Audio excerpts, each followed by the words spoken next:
मेरा screen slides visible है आप लोगों को? Yes sir. Yes okay.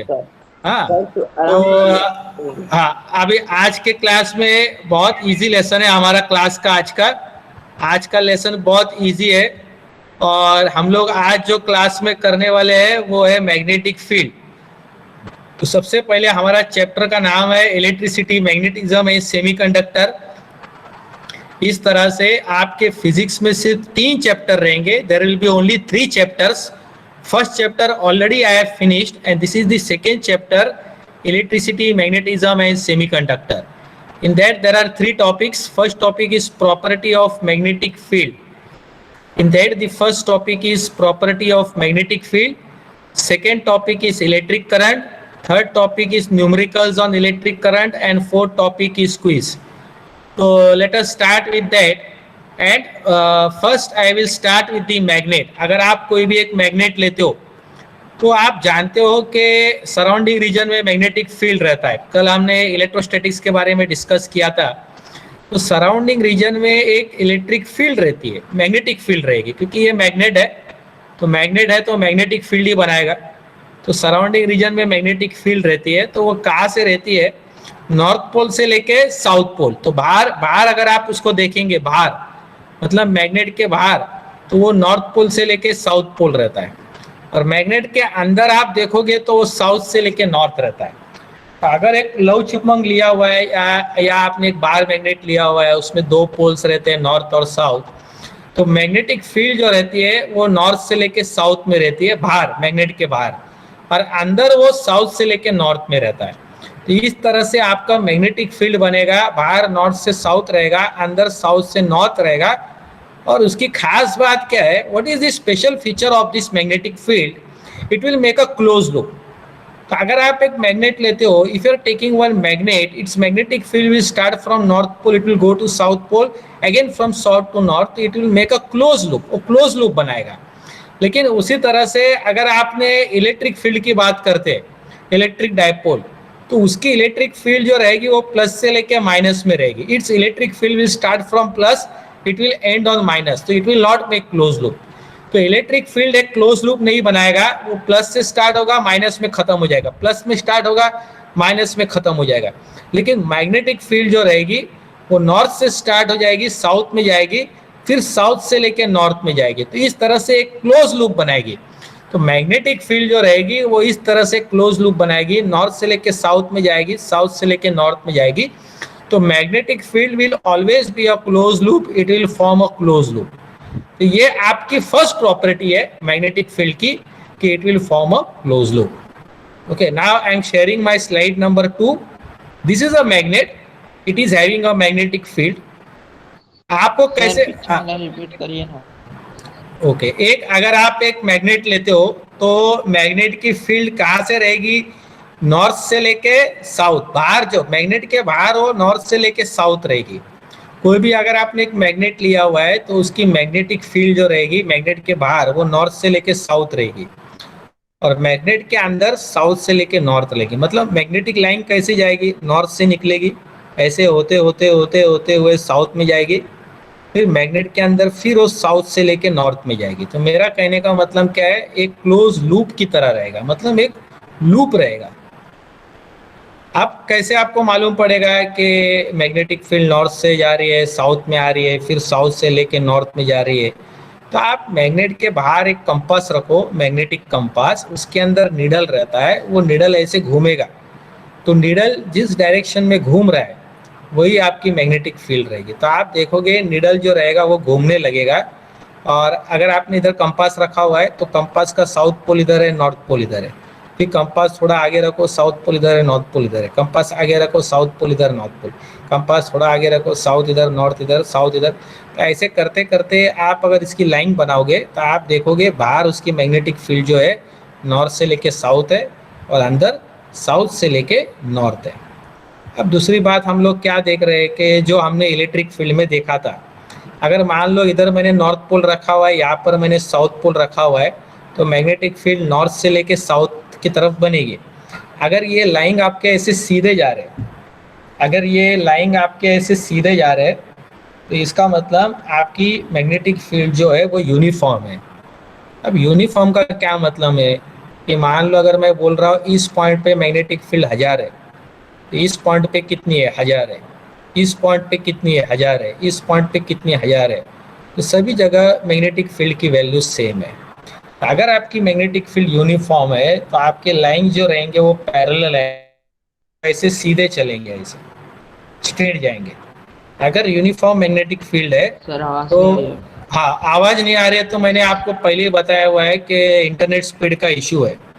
हाँ, आपके घर का जो इंटरनेट स्पीड है उसका इशू है। यहाँ पर मेरे पास कुछ भी नहीं है आवाज बड़ा करने का। तो अगर मैग्नेटिक फील्ड आपकी यूनिफॉर्म है मतलब कांस्टेंट है, तो उसके लाइन ऐसे पैरेलल आएंगे। लाइन पैरेलल मतलब ऐसे लाइन स्ट्रेट रहेंगे। तो अगर यहाँ पर मैग्नेटिक फील्ड 1000 है, यहाँ पर भी 1000 है, यहाँ पर भी 1000 है, सब जगह उसकी वैल्यू सेम रहेगी। अगर इस तरह से वो लाइन आपके स्ट्रेट रहेंगे, इसका मतलब सब जगह मैग्नेटिक फील्ड की वैल्यू सेम है। मान लो अगर लाइन सीधे नहीं है तो इसका मतलब क्या है? यहाँ पे मैग्नेटिक फील्ड बहुत ज्यादा है, यहाँ पर कमजोर है और यहाँ पर बहुत कमजोर है। तो अगर आपकी लाइन सीधी नहीं जा रही है, ऐसे टेढ़ी मेढ़ी जा रही है, इसका मतलब जहाँ पे वो भरा हुआ रहेगा वहाँ पे थोड़ी मैग्नेटिक फील्ड बहुत स्ट्रांग रहेगी, आगे चल के कमजोर पड़ जाएगी। तो ये नॉन यूनिफॉर्म है, ये यूनिफॉर्म है। अब अगर आपने दो मैग्नेट लिया हुआ है और दो मैग्नेट के नॉर्थ पोल को आप नजदीक रख रहे हो, दो नॉर्थ पोल को आप नजदीक रख रहे हो, तो उसके जो मैग्नेटिक लाइंस है वो एक दूसरे को रिपेल करेंगे। तो ये नॉर्थ पोल की लाइन है जो देख रहे हैं आप, नॉर्थ पोल से कहा जाती है साउथ पोल की तरफ। ये जो मैग्नेटिक लाइंस है ये कहाँ पर जाती है? ये नॉर्थ से लेके साउथ की तरफ जा रही है। अब देखो दोनों लाइन एक दूसरे को फेस कर रहे हैं। अब जब लाइन एक दूसरे को रिपेल करेंगे, ऐसे बाहर बाहर की तरफ फेंकेंगे, तो इससे क्या हो जाएगा? ये मैग्नेट भी आपका बाहर की तरफ जाएगा। तो मैग्नेटिक फील्ड जो रहता है वो एक दूसरे को रिपेल करता है। इसके वजह से ये मैग्नेट भी जो होता है बाहर चले जाता है, क्योंकि मैग्नेट जो है मैग्नेटिक फील्ड क्रिएट कर रही है, लेकिन मैग्नेटिक फील्ड जो एक दूसरे को ऐसे रिपेल कर रही है, तो इसकी वजह से क्या हो जाएगा? ये मैग्नेट ऐसे बाहर चला जाएगा। तो लाइंस ऑफ फोर्स जो है वो एक दूसरे को रिपेल कर रहे हैं, इसके लिए मैग्नेट रिपेल हो जाएगा। हाँ, अगर आपने ये दो मैग्नेट लिया हुआ है, यहाँ पर नॉर्थ पोल है, यहाँ पर साउथ पोल है, तो ये जो लाइन सीधे जा रहे हैं, लाइन सीधे जा रहे हैं ये कॉन्ट्रैक्ट हो जाएंगे, और लाइन जो बाहर जा रहे हैं वो ऐसे एक्सपांड हो जाएंगे। तो अगर आपने अनलाइक पोल रखा हुआ है तो जो लाइन सीधे है वो एक दूसरे को खींचेंगे ऐसे, तो इसके लिए मैग्नेट खींचता है, और जो बाहर की तरफ लाइन है वो फैल जाएगा। तो वही दिया हुआ है कि अनलाइक पोल अगर आप रखोगे तो if lines of force are along the line they will contract, और जो बाहर की तरफ रहता है लेटरली दे विल एक्सपांड। बाहर की तरफ रहता है वो एक्सपांड हो जाएगा, और जो पोल्स के सामने रहेगा वो कॉन्ट्रैक्ट हो जाएगा। तो ये एक प्रॉपर्टी है। अब दो लाइंस ऑफ फोर्स जो रहेंगे, दो मैग्नेटिक लाइंस क्या होंगे? एक दूसरे को कभी टकराएंगे नहीं, they will not intersect each other. तो ये और एक प्रॉपर्टी है। तो आज मैं दोबारा आपको बता रहा हूँ, तो थोड़ा सा प्रॉब्लम हो रहा है। आज के क्लास में हम पढ़ने वाले मैग्नेटिक फील्ड के बारे में, उसकी प्रॉपर्टी क्या है, मैग्नेटिक फील्ड कैसे दिखती है, उसकी क्या प्रॉपर्टी है। उसके बाद थोड़ा बहुत करंट के ऊपर पढ़ेंगे, उसके प्रॉब्लम्स करेंगे और क्विज करेंगे। अब ये स्कूल में आपने पढ़ा है कि कोई भी एक मैग्नेट रहती है तो मैग्नेटिक फील्ड बना लेता है। तो मैग्नेटिक फील्ड कहाँ से बनाता है? वो नॉर्थ से लेके साउथ, फिर मैग्नेट के अंदर साउथ से लेके नॉर्थ। तो magnet will make magnetic field outside from north to south and inside from south to north. So inside the magnet you have the magnetic field from south to north, outside the magnet you have the magnetic field from north to south. इस तरह से magnetic field will make a closed loop. If you take any bar magnet it will make a closed loop. Second, how to find magnetic field? magnetic field कैसे बनाएंगे? तो आप नजदीक कहीं पे भी आप कंपास रखो तो कंपास का नीडल क्या होगा? आपका ऐसे मूव होने लगेगा। कंपास का निडल का नॉर्थ पोल इधर आएगा, साउथ इधर आएगा, नॉर्थ पोल इधर आएगा, साउथ इधर आएगा, नॉर्थ इधर आएगा, साउथ इधर आएगा। तो इस तरह से उस कंपास को रखते जाओ, फिर उस लाइन को आप ट्रेस करो। आप देखोगे बाहर उसकी फील्ड कहाँ से रहेगी? नॉर्थ से साउथ, अंदर साउथ से नॉर्थ। और दूसरी बात है कि मैग्नेटिक फील्ड दो तरह का रहता है। There are two types of magnetic field, one is uniform, one is non uniform. Uniform means what? Lines will be parallel and straight. Non uniform lines will not be parallel.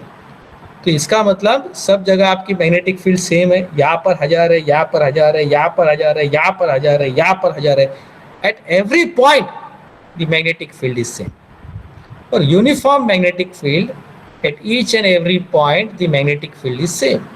But if lines are not this way, lines are just random, then here magnetic field is stronger, here it is weaker, here it is weaker. That means you have non-uniform magnetic field. That means magnetic field is not same at everywhere. Here it is greater, here it is less, here it is very less. That means magnetic field is not same at everywhere. अगर आप दो magnet ले रहे हो, if you are keeping two bar magnets having same pole north and north, that whatever lines are coming from here, magnetic lines, they will repel each other. तो magnetic lines क्या करेंगे, एक दूसरे को रिपेल करेंगे ऐसे। तो if the magnetic lines are repelling each other, it means the bar magnet will move each other. अगर मैग्नेटिक लाइंस एक दूसरे को रिपेल करने लग गए, it means the bar magnet will repel each other. तो if you are keeping two bar magnets having same pole, तो magnetic lines will repel each other, therefore bar magnets will repel each other. अब ये next property आप देख रहे हैं, दो magnet आपने रखा हुआ है, तो जो लाइंस नॉर्थ और साउथ के बीच में वो लोग कॉन्ट्रैक्ट करेंगे, तो इसके से लोग खींचेंगे ऐसे, तो नॉर्थ और साउथ नज़दीक आ जाएगा, और जैसे ये नज़दीक आ जाएगा, ये बाहर के लाइन जो है वो एक्सपांड हो जाएंगे। तो नॉर्थ और साउथ के बीच में जो लाइंस रहेंगे एक दूसरे को खींचेंगे, that means they will contract and therefore these poles will come closer. जो लाइन बाहर की तरफ है वो एक्सपांड हो जाएगी, तो वो दूर चले जाएगी। तो these are the properties of magnetic lines. Two magnetic lines will not intersect. दो लाइन जो रहता है वो इंटरसेक्ट नहीं करेंगे, एक दूसरे को वो टकराएंगे नहीं, ठीक है। Two lines will not intersect each other. आप नया चीज जो हम लोग पढ़ रहे हैं वो है इलेक्ट्रिक करंट, और आपने स्कूल में पढ़ा होगा इलेक्ट्रिक करंट के बारे में। सर फिर से रिपीट कीजिए ना। किस चीज को बोल रहे हो? पढ़ाया था देखो पीछे का, वो सर पीछे का एक बार सर। अच्छा, कौन सा, ये स्लाइड? हाँ सर, हाँ हाँ, यहाँ पर आप देख रहे हो मैग्नेटिक लाइन जो रहते हैं वो एक दूसरे से कभी टकराते नहीं है, मतलब एक दूसरे को क्रॉस नहीं करेंगे। आज हम लोग बहुत सिंपल कर रहे हैं कि हम लोग क्या कर रहे हैं, एक मैग्नेट है उसकी मैग्नेटिक फील्ड को स्टडी कर रहे हैं। तो मैग्नेटिक फील्ड कहाँ से रहेगा, नॉर्थ से लेके साउथ रहेगा बाहर, अंदर कहाँ पर रहेगा, साउथ से लेके नॉर्थ रहेगा। तो बाहर वो नॉर्थ से साउथ रहेगा, अंदर साउथ से नॉर्थ रहेगा। तो magnetic field outside the bar magnet is from north to south, inside the magnet it is from south to north. So if you are keeping one bar magnet, आपने अगर magnetic compass रखा हुआ है तो इस तरह का वो पैटर्न बनाएगा। तो इससे हमको समझ में आ जाता है कि मैग्नेटिक फील्ड जो रहती है वो नॉर्थ से और साउथ के बीच में इस तरह से रहती है, और अंदर भी रहती है, अंदर साउथ से लेके नॉर्थ रहती है, ठीक है। मैग्नेटिक फील्ड दो तरह का आता है, एक होता है यूनिफॉर्म, दूसरा होता है नॉन यूनिफॉर्म। यूनिफॉर्म का मतलब क्या है, सभी जगह वैल्यू उसकी सेम है। अगर यहाँ पर 1000 है तो यहाँ पर भी 1000 है, यहाँ पर भी 1000 है, यहाँ पर भी 1000 है, यहाँ पर भी 1000 है। नॉन यूनिफॉर्म है मतलब सेम नहीं है, यहाँ पर अगर 10,000 है तो यहाँ पर 1000 है, यहाँ पर 500 है। तो जितना लाइंस भरा हुआ रहता है उतनी फील्ड स्ट्रॉन्गर रहती है, जितना लाइन फैला हुआ रहता है उतनी कमजोर रहती है। और दो मैग्नेट अगर हम रखेंगे दोनों सेम पोल के, तो एक दूसरे को रिपेल करते हैं। एक दूसरे को क्यों रिपेल करते हैं, क्योंकि उनके मैग्नेटिक लाइंस जो रहते हैं वो एक दूसरे को रिपेल करते हैं। तो उनके जो लाइंस रहते हैं एक दूसरे को रिपेल करते हैं, तो इसके लिए मैग्नेट भी दूर आ जाता है। अगर दो मैग्नेट आपने रखा हुआ है और ऐसा रखा हुआ है कि उन्होंने अट्रैक्ट करना चाहिए, तो जो लाइंस रहते हैं दोनों मैग्नेट के सामने वो कॉन्ट्रैक्ट हो जाते हैं, और जो लाइन उनके बाहर रहता है वो एक्सपांड हो जाता है। तो ऐसे वो खींच लेता है दोनों मैग्नेट को। फिर उसके बाद है कि कभी भी दो मैग्नेटिक लाइन है वो एक दूसरे से टकराएंगे नहीं, एक दूसरे को क्रॉस नहीं करेंगे। तो two magnetic lines will not cross each other, मतलब एक दूसरे को कभी इंटरसेक्ट नहीं करेंगे। अब दूसरा चीज जो हम लोग पढ़ रहे हैं वो है इलेक्ट्रिक करंट। तो इलेक्ट्रिक करंट का क्या मतलब है, अगर आपको इलेक्ट्रिक करंट बनाना है, if you want to make one electric current, then you should have battery, wires and detector. ठीक है, बैटरी लगा लिया, वायर लगा लिया, तो आपको कैसे मालूम पड़ेगा करंट फ्लो हो रहा है। तो इसके लिए कोई डिटेक्टर रखो। तो मैंने यहाँ पर बल्ब रखा हुआ है जो डिटेक्ट करेगा करंट आ रहा है कि नहीं आ रहा है। तो सबसे पहले बैटरी को हम अलग से रखेंगे। बैटरी के पास दो चार्ज होता है, नेगेटिव एंड पॉजिटिव।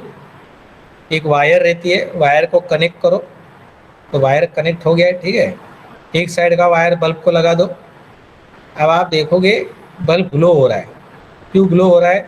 क्योंकि करंट फ्लो हो रहा है। क्यों करंट फ्लो हो रहा है? क्योंकि वायर के अंदर जो इलेक्ट्रॉन रहता है, वो इलेक्ट्रॉन का चार्ज नेगेटिव है, तो वो ऐसे रिपेल होता है बैटरी से और ऐसे आगे चलने लगता है, जाता है ऐसा स्ट्रेट बल्ब की तरफ भी जाता है, तो बल्ब में करंट फ्लो हो रहा है, तो बल्ब ग्लो हो जाता है। फिर बैटरी में जाता है, फिर बैटरी के पॉजिटिव से नेगेटिव में जाता है, तो अंदर भी चला जाता है। तो इस तरह से इलेक्ट्रॉन्स का मूवमेंट होता है, इलेक्ट्रॉन्स का फ्लो होता है। जब तक ये इलेक्ट्रॉन्स का फ्लो है, till the electrons flow is there, that time we are having current. तो इलेक्ट्रॉन्स का फ्लो चलते रहता है और आप देखोगे इस सर्किट में करंट फ्लो हो रहा है और ये बल्ब आपका ग्लो होते रहता है। आप चाहते हो कि इस करंट को मेजर करना, तो आप करंट का इक्वेशन लिखोगे, current is equal to Q upon T. तो क्यू क्या है? कितना चार्ज फ्लो होता है। टी क्या है? आपका टाइम है। मान लो आपने घड़ी स्टार्ट कर दिया, अगर आपने घड़ी स्टार्ट किया और घड़ी बंद कर दिया तो घड़ी में टाइम हुए 30 सेकेंड, तो आप नीचे लिखोगे 30 सेकेंड। उसमें कितना चार्ज फ्लो हो गया? मान लो 30 कोलम, तो 30 कैंसिल हो गया, आंसर क्या आएगा? 1। तो 1 कोलम पर सेकेंड, मतलब 1 कोलम फ्लो हो रहा है 1 सेकेंड में। तो कितना चार्ज फ्लो होता है 1 सेकेंड में, उसको हम बोलते हैं करंट। उसको आप ऐसा भी बोल सकते हैं rate of flow of charge. तो कितना चार्ज फ्लो हो रहा है सेकेंड में, 1 सेकेंड में कितना चार्ज फ्लो हो रहा है, इन 1 second how many charge is flow. So that is called electric current. Electric current is defined as amount of charge flowing in 1 second. That means how many charge is flowing in 1 second. How much charge? How much charge is flowing in 1 second is called current. तो उसकी unit रहेगी Coulomb's पर second और ampere. मतलब आप major कर रहे हो कितना चार्ज फ्लो हो रहा है 1 सेकेंड में, आप नहीं मेजर कर रहे हो कितना इलेक्ट्रॉन्स फ्लो हो रहा है 1 सेकेंड में।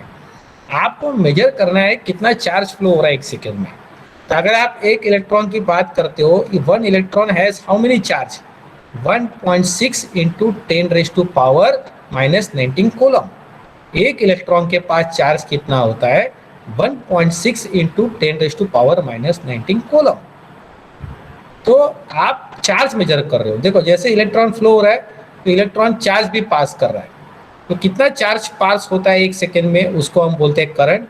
तो आपको न्यूमेरिकल में चार्ज दिया रहेगा, आपको टाइम दिया रहेगा, दोनों को डिवाइड करो तो आपको उससे आंसर मिल जाएगा कितना चार्ज फ्लो हो रहा है 1 सेकेंड में, तो आप करंट निकाल सकते हो। तो करंट का मतलब क्या है? कितना चार्ज फ्लो हो रहा है 1 सेकेंड में। आपको मेजर करना है कितना चार्ज फ्लो हो रहा है 1 सेकेंड में। आपको ये नहीं मेजर करना है कि कितने चार्ज पार्टिकल फ्लो कर रहे हैं, आपको मेजर करना है 1 सेकेंड में कितने चार्ज फ्लो हो रहे हैं। तो 1 सेकेंड में जितना चार्ज फ्लो होगा उसको आप बोलोगे करंट। तो उसकी यूनिट रहेगी कोलम्स डिवाइड बाय सेकेंड और एम्पियर। तो कितना चार्ज फ्लो हो रहा है, आपको ये नहीं मेजर करना है कितने इलेक्ट्रॉन्स फ्लो हो रहे हैं। 1 इलेक्ट्रॉन फ्लो हो रहा है मतलब चार्ज कितना फ्लो हो रहा है? 1.6 मल्टीप्लाई बाय 10⁻⁻19। 2 इलेक्ट्रॉन फ्लो हो रहा है मतलब 2 multiply by 1.6 into 10⁻⁻19। Her electron के पास चार्ज रहता है 1.6 इंटू 10⁻⁻19। तो कितना चार्ज फ्लो होगा 1 सेकेंड में, उसको हम बोलेंगे करंट। तो current has the unit coulombs पर सेकेंड। आपको अभी करंट मेजर करना है, अगर 30 कोलम फ्लो हो रहा है 10 सेकेंड में, आपको प्रॉब्लम दिया गया है find the current if 30 coulombs flows in 10 second. आप आई का इक्वेशन लिखेंगे, I is equal to Q upon T. कितना चार्ज फ्लो हुआ है? 30 कोलम। तो आप न्यूमरेटर में 30 लिखेंगे, डिनोमिनेटर में टाइम लिखेंगे 10, 0 0 कैंसिल हो गया, तो आंसर आ गया 3 कोलम 1 सेकेंड में। मतलब 1 सेकेंड में आपका 3 कोलम फ्लो हुआ है। इसका मतलब आपका करंट कितना बना है? 3 एम्पियर का। 1 सेकेंड में कितना चार्ज फ्लो होता है उसको हम बोलेंगे करंट। तो current is defined as how much charge is flowing in 1 second. उसको हम ऐसा भी बोलेंगे, it is called as rate of flow of charge. It is called as rate of flow of charge. आज के क्लास में जो हम पढ़ रहे हैं that is called magnetic field, और लास्ट क्लास हमने पढ़ा था वो था electric field. Today we are going to study about magnetic field. So our lesson is electricity, magnetism in semiconductor. In today's class, we are going to study about magnetic field. So what are the topics we are going to study? The first topic is the properties of magnetic field. The second topic is of electric current. And the third topic is of numericals on electric current we are doing. And last we are going to do quiz on that. We are also going to do quiz on ये that. आज करेंगे। आज करेंगे। तो आज quiz भी रहेगा। तो पहला मैं थोड़ा रिवीजन लेता हूँ, अभी क्विज देने वाला हूँ। तो अगर एक बार मैग्नेट आप लेते हो, if you are taking one bar magnet, तो बार मैग्नेट की मैग्नेटिक फील्ड जो रहेगी वो नॉर्थ से लेके साउथ में तरफ रहेगी। तो बार मैग्नेट की मैग्नेटिक फील्ड जो रहेगी वो नॉर्थ से लेके साउथ की तरफ रहेगी, और सभी तरफ रहेगी। नॉर्थ से लेके साउथ की तरफ रहेगी, नॉर्थ से लेके साउथ की तरफ रहेगी, नॉर्थ से लेके साउथ की तरफ रहेगी। तो बार मैग्नेट के बाहर, मैग्नेट के बाहर उसकी मैग्नेटिक फील्ड कहाँ से रहेगी? नॉर्थ से लेके साउथ रहेगी, नॉर्थ से लेके साउथ रहेगी, नॉर्थ से लेके साउथ रहेगी। अंदर क्या होगा? अंदर वो साउथ से लेके नॉर्थ रहेगा। मतलब यहाँ से निकली और यहाँ पर ख़त्म नहीं होती है, फिर अंदर भी जाती है। तो नॉर्थ से जब वो बाहर निकलता है तो साउथ की तरफ जाता है, फिर वो अंदर जाता है साउथ से लेके नॉर्थ। मतलब मैग्नेटिक फील्ड जो है वो यहाँ पर ख़त्म नहीं होती है, नॉर्थ और साउथ के बीच में अंदर भी जाती है। तो इस तरह से पूरा एक क्लोज लूप बना लेता है वो। तो मैग्नेटिक फील्ड जो रहता है वो एक ऐसे क्लोज लूप बना लेता है। तो हम लोग बोलते हैं magnetic lines of force will form a close loop. It will make a closed loop. It will start from North Pole, go to South Pole. Again from South Pole, it will come to North Pole. So if you are talking about magnetic field, it will start from North Pole, it will go to South Pole. Again, it will go from South to North. It will make a closed loop. So magnetic field will always form a closed loop. It will start from North, it will go to South. Again from South to the North. So it is going to make a closed loop. It is not like our electric dipole, which we have done in last class, where the electric field starts from plus, it goes to minus. Again from minus, it will not come to plus. So it will start from plus, it will end to minus. तो electric field आपकी plus में start होगी और minus में खत्म हो जाएगी। लेकिन what about magnetic field? Magnetic field is not that way. It will start from north pole, it will go to south pole, again from south to north. So it will make a closed loop. It will not start and end over here. It will make a closed loop. But electric field ends. It starts from plus charge and it ends towards the minus charge. You can see about electric field. Our electric field will start from plus charge and it will go to minus charge. That means it will start from plus, it will end to minus. But our magnetic, yes. Our magnetic field is not that way. Our magnetic field will make a closed loop. Closed loop means what? It will start from north pole, go to south pole, again from south to north. इस तरह से वो एक close loop बनाएगा। ऐसा नहीं कि यहाँ पे स्टार्ट हो गया यहाँ पर खत्म हो गया, वैसा नहीं है। वो एक क्लोज लूप बनाएगा। तो magnetic field will make a close loop. और हम कैसे देख सकते हैं मैग्नेटिक फील्ड को? आप एक मैग्नेट रखो और कंपास रखो, तो कंपास के अंदर नीडल जो होगा वो डिफ्लेक्ट हो जाएगा। Our needle will deflect and you go on matching this needle and you will find, suppose you are keeping all magnetic compasses over here. You are keeping 1, 2, 3, 4, 5, 6, 7, 8, 9, 10, 11, 12. You keep 12 magnetic compass. So this way they will make the pattern and therefore the needle will make pattern. तो needle जो रहेगा वो इस तरह का pattern बनाएगा। अगर आपने 12 मैग्नेटिक कंपास रखे हुए तो needle इस तरह का पैटर्न बनाएगा। तो इन लाइंस को अगर आप जोड़ोगे तो उसको बोलेंगे मैग्नेटिक लाइंस। तो मैग्नेटिक लाइंस बाहर कहाँ से रहेगी? नॉर्थ से लेके साउथ। अंदर कहाँ पर रहेगी? साउथ से लेके नॉर्थ। अब आप दूसरी चीज जो देख रहे हो उसको बोलेंगे properties of magnetic lines of force. अब मैग्नेटिक लाइंस ऑफ फोर्स की क्या प्रॉपर्टी रहेगी कि मान लो आपके पास मैग्नेटिक फील्ड है और वो ऐसे पैरेलल है, यूनिफॉर्म है, ऐसे स्ट्रेट है। अगर मैग्नेटिक लाइन ऐसे स्ट्रेट है तो उसको हम बोलेंगे यूनिफॉर्म। यूनिफॉर्म का मतलब क्या है? अगर यहाँ पर if I am telling that here magnetic field is 1000, then here also it is 1000, here also it is 1000, everywhere magnetic field value is same. Uniform means lines will be parallel. तो सभी जगह मैग्नेटिक फील्ड की value same रहेगी। यहाँ पर 1000 है तो यहाँ पर भी 1000, यहाँ पर भी 1000, यहाँ पर भी 1000। अब नॉन यूनिफॉर्म का क्या मतलब है? लाइंस आपके सीधे नहीं आएंगे ऐसे, ये देखो। तो इसका मतलब यहाँ पर जो लाइंस क्राउडेड रहते हैं, यहाँ पर मैग्नेटिक फील्ड बहुत ज़्यादा है और यहाँ पर वो कम हो जाएगी। तो अगर लाइन आपका फैला हुआ है, लाइन आपका दूर है, that means here the magnetic field is weaker, here it is stronger. जहाँ पे ये लाइंस पूरा भरा हुआ रहता है वहाँ पे आपकी मैग्नेटिक फील्ड बहुत स्ट्रांग रहती है। जहाँ पे लाइंस बहुत नज़दीक रहते हैं, बहुत भरा हुआ रहता है, it means there the field is stronger. But as you go far, lines आपका फैल जाता है, वहाँ पर आपकी मैग्नेटिक फील्ड कमज़ोर रहेगी, वीक रहेगी। तो नॉन यूनिफॉर्म फील्ड में क्या होगा, आपकी लाइंस पैरेलल नहीं रहेगी ऐसे, ये यूनिफॉर्म में रहेगा, ये नॉन यूनिफॉर्म में रहेगा। यूनिफॉर्म में लाइंस आपके सीधे रहेंगे पैरेलल, नॉन यूनिफॉर्म में ऐसा फैला हुआ रहेगा, ठीक है। So this way there is uniform and non uniform magnetic field. If you are taking two bar magnets and there are two same poles north and north, then what will happen to these magnetic lines? They will repel. Magnetic lines will repel each other. So since magnetic lines are repelling each other, therefore the bar magnet will move away from each other. ये line एक दूसरे को repel कर रहे हैं, इसके लिए bar magnet एक दूसरे से दूर जाएंगे। If you are bringing unlike poles north and south, तो lines which are straight they will contract, lines which are far they will expand. So therefore both these bar magnets they will come closer to each other. So if you draw one straight line between north and south, the lines which are going straight they will contract each other, so they will contract, therefore the magnets will approach each other. But the lines which are far they will expand, and therefore these lines which are far they are going to expand, but the lines which are closer to the poles they are going to contract. So therefore these poles will try to come closer to each other. Now if you come to these two magnetic lines, then they will not cross each other.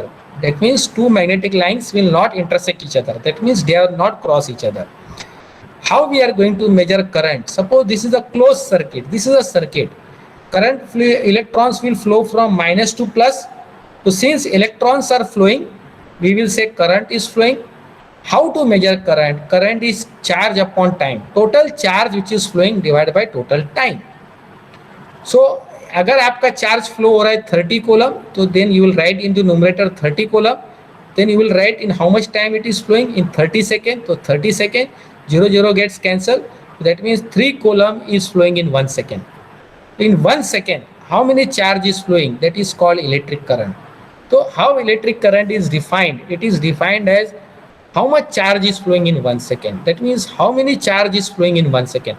We are not counting how many electron is flowing. We are counting how many charge is flowing in 1 second.